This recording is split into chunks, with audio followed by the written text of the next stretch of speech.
قرآن پاک میں شفا ہے۔ اب تو لوگوں نے دم درود کو نا اس کو بڑا ہلکا سا کام سمجھ لیا، ویسے بھی یہ عاملوں کے ہتھے چڑھ گیا، ملنگوں کے ہتھے چڑھ گیا، کاروبار بن گیا، تجارت بن گئی۔ ورنہ قرآن پاک کی آیات پڑھی جائیں تو حضور نے فرمایا سورہ فاتحہ میں شفا ہے، اس میں کرم ہے۔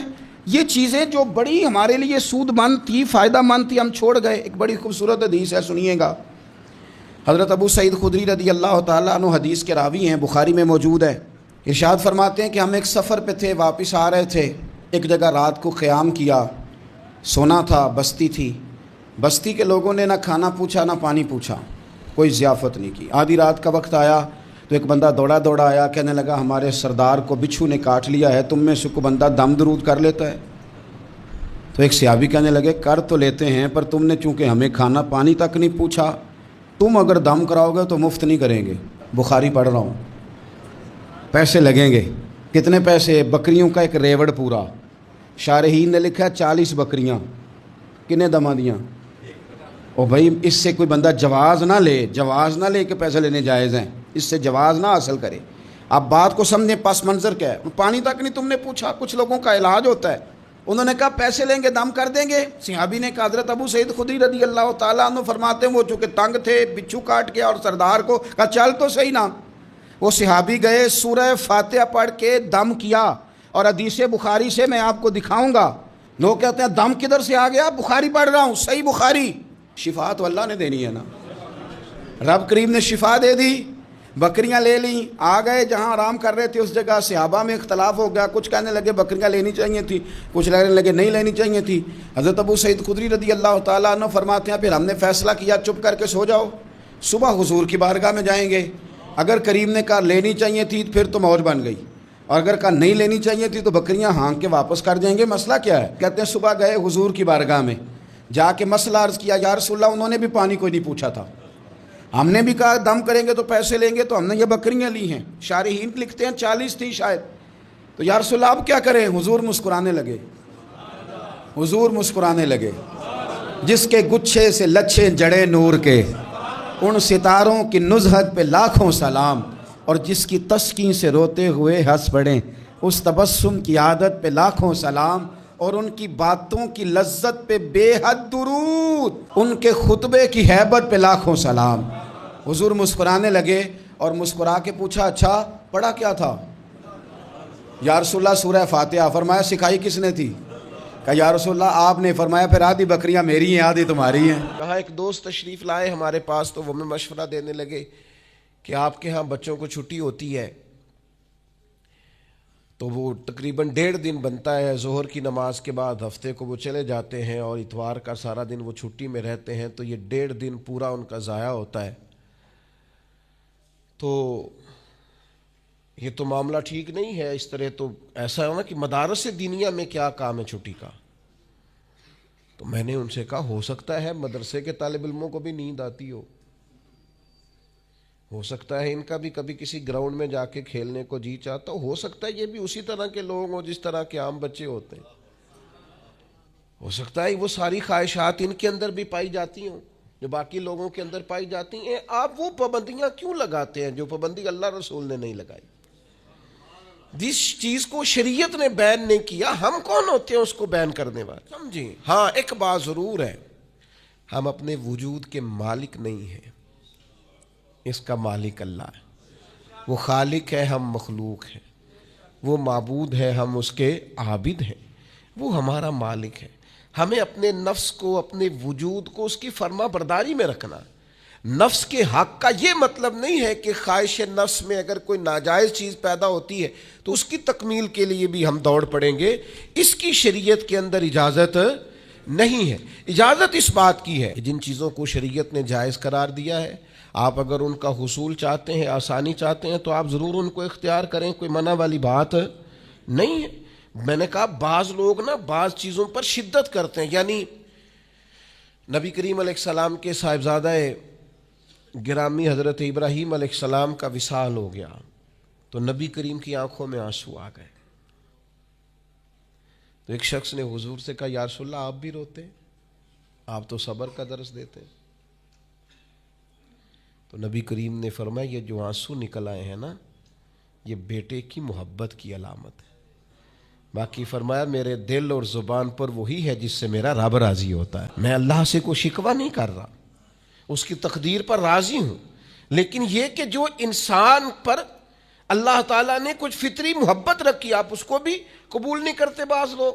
تو کچھ لوگ بعض لوگوں پر زیادہ شدت کرتے ہیں، بعض لوگ بعض چیزوں کے معاملے میں زیادہ شدت کا. حضرت عمر کو نبی پاک نے کچھ نذرانہ دینا چاہا، ہدیہ دینا چاہا. ایک ہے آپ کسی سے مانگتے ہیں، ایک ہے کوئی آپ کو دیتا ہے. ان دونوں باتوں میں وہ جو تحفہ لینا دینا ہے اسے تو حضور نے فرمایا محبت بڑھتی ہے. تو حضرت یہ صحیح بخاری میں موجود ہے، نبی کریم نے کچھ دیا تو حضرت عمر عرض کرنے لگے نہیں یا رسول اللہ ضرورت نہیں. تو محبوب نے فرمایا جو بن مانگے ملے وہ تو اللہ کی طرف سے ہے. وہ ایک صاحب مجھے کہنے لگے فلاں صاحب کہتے ہیں ہم چندہ نہیں مانگتے. تو میں نے کہا وہ زیادہ نیک ہونا چاہتے ہیں، کوئی حرج والی بات نہیں. وہ چندہ نہیں مانگتے، وہ زیادہ پرہیزگار ہونا چاہتے ہیں، زیادہ آگے بڑھنا چاہتے ہیں. ورنہ نبی پاک نے تو اعلان کیا ہے کہ تبوک پہ جانا ہے، مجاہدوں کو چندے کی ضرورت ہے. اعلان کیا کہ نہیں کیا رسول پاک نے؟ تو آپ اس کو علماء کی توہین کا پہلو بنائیں گے؟ رسول اللہ صلی اللہ علیہ وسلم نے اعلان نہیں فرمایا؟ اگرچہ مالک کے کل ہیں لیکن حضور نے اعلان کیا. اور قرآن مجید میں تو کفار نے شکوہ کیا ہے کہ رب ہم سے مانگتا ہے معاذ اللہ. اس کا معنی یہ ہے کہ اللہ فقیر ہے ہم غنی ہیں. یا آپ 28ویں پارے میں دیکھ لیں کہ رب کہتا ہے قرض حسنہ دو، تو آپ کیا معاذ اللہ یہ آیتیں دے کے اللہ پر تنقید کریں گے؟ معاذ اللہ ثم معاذ اللہ، نقل کفر نباشت کہ اللہ لوگوں سے کہتا ہے میرے راستے میں خرچ کرو، اور ایک جگہ نہیں جگہ جگہ کہتا ہے. آپ کچھ زیادہ نیک ہونا چاہتے ہیں؟ یعنی جس بات کا اللہ اعلان کر رہا ہے وَمِمَّا رَزَقْنَاهُمْ يُنْفِقُونَ، جو میں نے تمہیں دیا ہے میری راہ میں خرچ کرو، جس کا حضور اعلان کر رہے ہیں. ایک شخص کھڑا ہو کے کہتا جی ہو مولوی چندے مانگتے ہیں. او خدا کے بندے، جو کام عین کتاب و سنت میں موجود ہے تم کو ضرورت سے زیادہ نیک ہونا چاہتے ہو تو یہ تمہارا خود ساختہ دین ہے، یہ رسول اللہ کا دین نہیں ہے، یہ تمہارا. اور لوگ ہیں کہ کہہ رہے ہیں واہ واہ بڑی بات ہے. تو اس لیے ہمارے وجود کا بھی ہم پر حق ہے. چند ایک نفس کے حقوق آج بیان کرنے. سب سے پہلا ہمارے نفس کا ہم پر حق یہ ہے کہ ہم اپنے آپ کو پہچانیں، اپنی صلاحیتوں کو پہچانیں، اپنے اوپر غور کریں. قرآن مجید نے ارشاد فرمایا کہ بل الانسان علی نفسہ بصیرہ، فرمایا بلکہ انسان خود اپنے اوپر گواہ ہے، اسے اپنا پتہ ہے. بہانے بنائے تو بات الگ ہے، یہ خود پر گواہ ہے، اسے خبر ہے. انسان عالم اصغر ہے، ہم نہ اپنے آپ کو پہچانتے نہیں، ہمیں اپنی خوبیوں کا پتہ نہیں ہوتا. یہ جو ہم استاذ کے پاس جاتے ہیں نا، یہ جو ہم مرشد کے پاس جاتے ہیں نا، وہ ہمیں نکھار کے نا تو وہ ہماری خوبیاں ہماری آنکھوں کے سامنے کر دیتے ہیں کہ یہ تمہارے اندر صلاحیت ہے. وہ تراش کے نا پتھر کو تو اسے ہیرا بنا دیتے ہیں، وہ نکموں کو کام کا بنا دیتے ہیں. وہ کیا کرتے ہیں کہ وہ ہمیں ہمارے اپنے آپ سے آگاہ کر دیتے ہیں. یعنی ہے وہی تیرے زمانے کا امام برحق جو تجھے حاضر و موجود سے بیزار کرے اور موت کی شکل میں دکھلا کے تجھے جلوہ یار زندگی تیرے لیے اور بھی دشوار کرے. وہ جو تیرا جینا اوکھا کر دینا، مشکل نہیں میں کہتا اگرچہ اردو ہے لیکن مشکل اور اوکھا، یہ اوکھا ذرا زیادہ وزنی ہے. جو جینا اوکھا کر دے وہ درویش ہوتا ہے، جو تیرے لیے مشکل کر دے. بھائی اپنے آپ کو پہچانے، اپنے اوپر غور کریں. اللہ تعالیٰ نے بنایا ہے اور بنانے والا کہتا ہے لَقَدْ خَلَقْنَا الْإِنسَانَ فِي أَحْسَنِ تَقْوِيمٍ. بنانے والا کہتا ہے میں نے تجھے بڑی بہترین ساخت میں بنایا. او انسان میں نے تجھے بڑا ہی سونا بنایا. کوئی تیرے ناک پر تنقید کرے تو کرے، تو کہہ تجھے پتہ نہیں یہ چاہت کس کی ہے، میں مرضی سے نہیں بنا، یہ بنانے والے نے بنایا ہے. اس نے تجھے سونا بنایا، تو اپنے آپ کو پہچانتا ہی نہیں. تو جو ہے نا خدا جانے بلندی ہے کہ پستی پر جہاں میں ہوں وہاں کوئی نہیں ہے.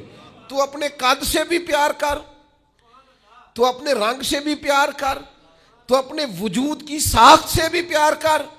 اور پھر وہ کہتا ہے تجھے بنایا، باقی سارا کچھ تیرے لیے بنایا. هو الذی خلق لکم ما فی الارض جمیعا.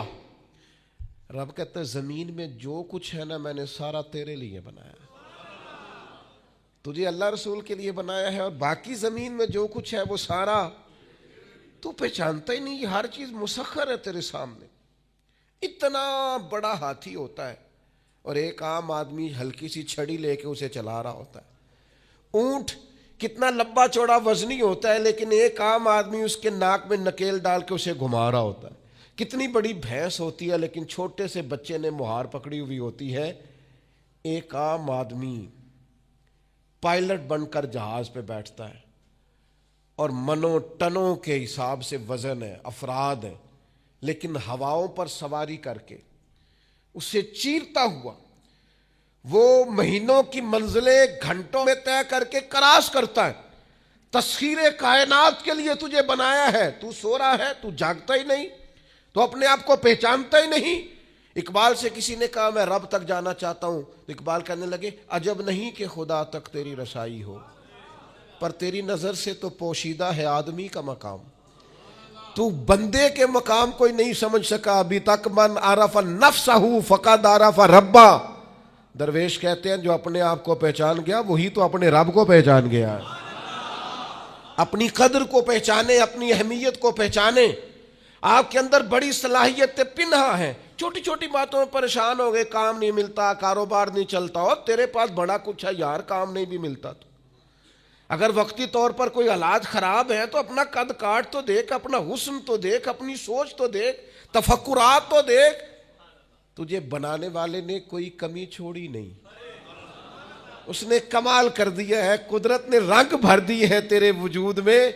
کبھی تو اپنے رب کے شاہکار ہونے کی نظر سے اپنے آپ کو دیکھے، تجھے اپنے آپ سے پیار ہو جائے، تجھے اپنے آپ سے محبت ہو جائے۔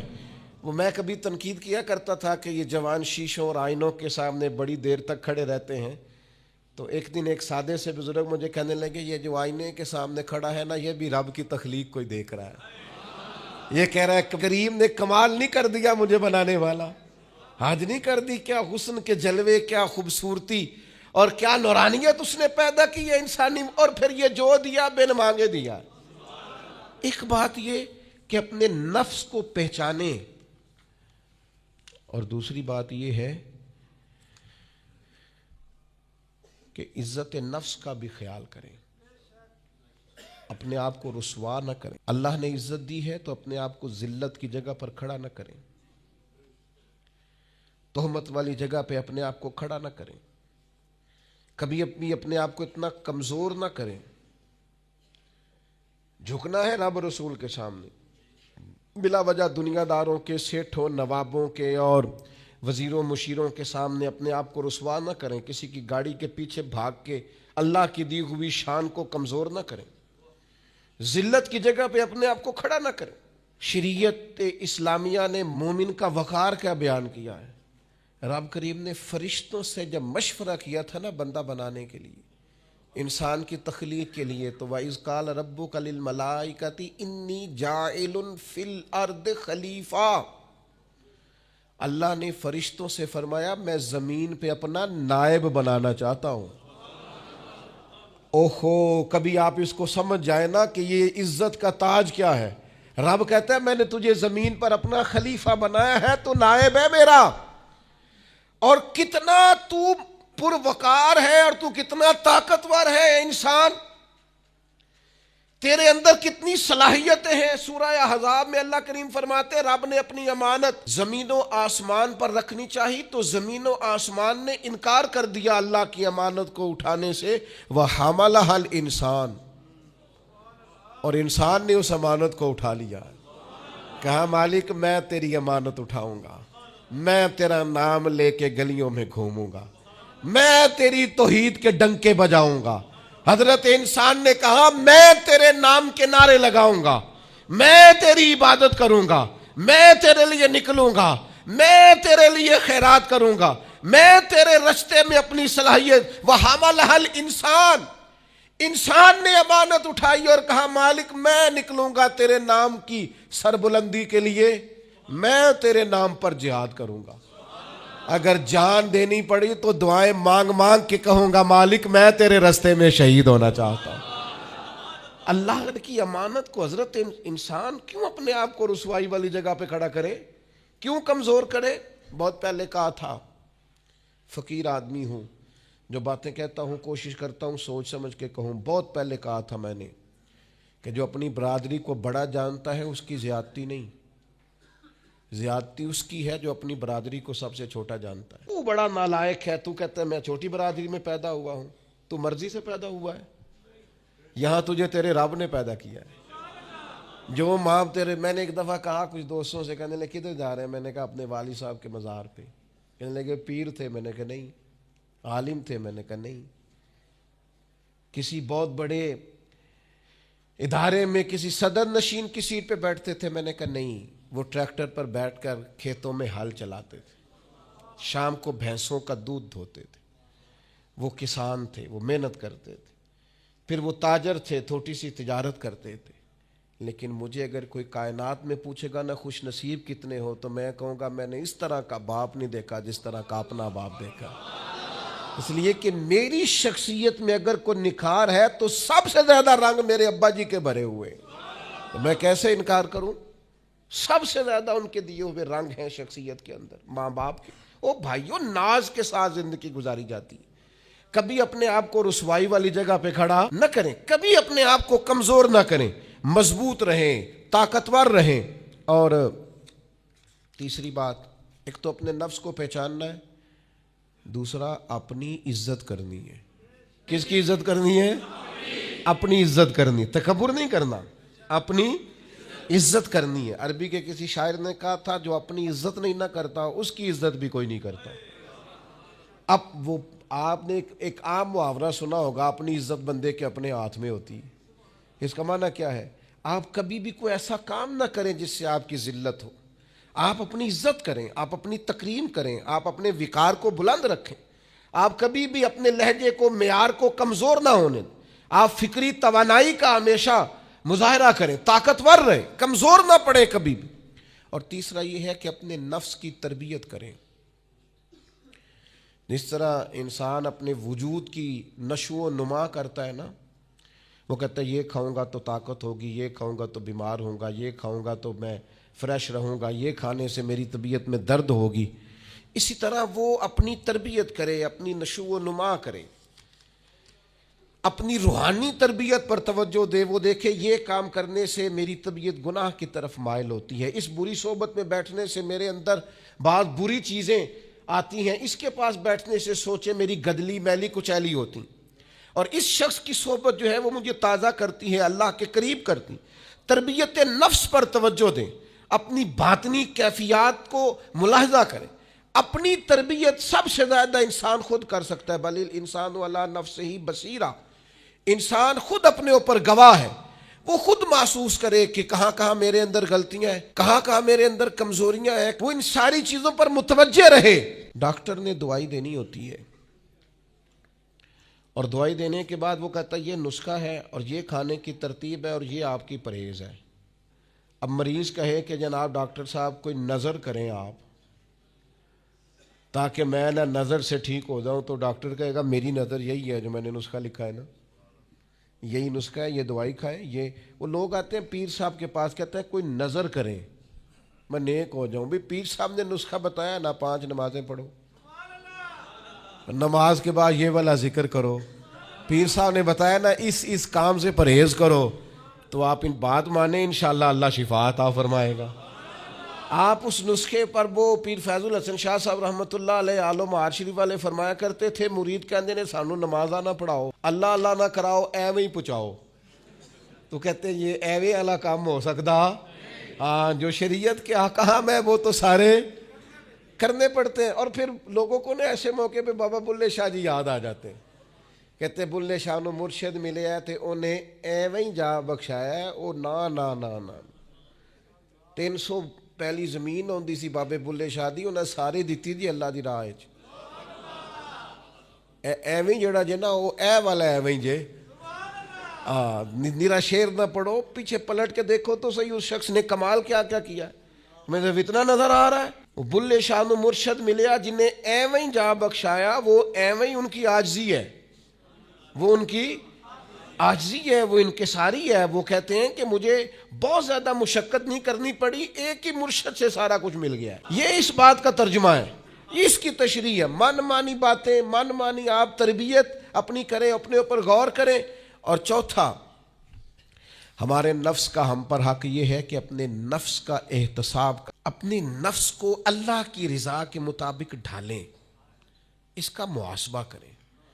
جو لوگ حساب کتاب نہیں نہ رکھتے، ہمارا ادارہ ذرا بڑا ہوا ہے تو ہم نے اسپیشل اکاؤنٹ میں پکا بندہ رکھ لیا ہے. پہلے ایک دوست کام کرتے تھے رضاکارانہ طور پر، شام کو بیٹھتے حساب کتاب کر دیتے. کمیٹیوں میں ایک شخص کیشیئر ہوتا ہے. پھر اب ادارہ بڑا ہو گیا، نظم بڑا ہو گیا، کام بڑا ہو گیا. اب وہ ایک آدمی شام کو اگر بیٹھے گا تو کرے گا نہیں، تو مستقل ایک صاحب ہیں جو ڈیوٹی کرتے، نظام کو دیکھتے.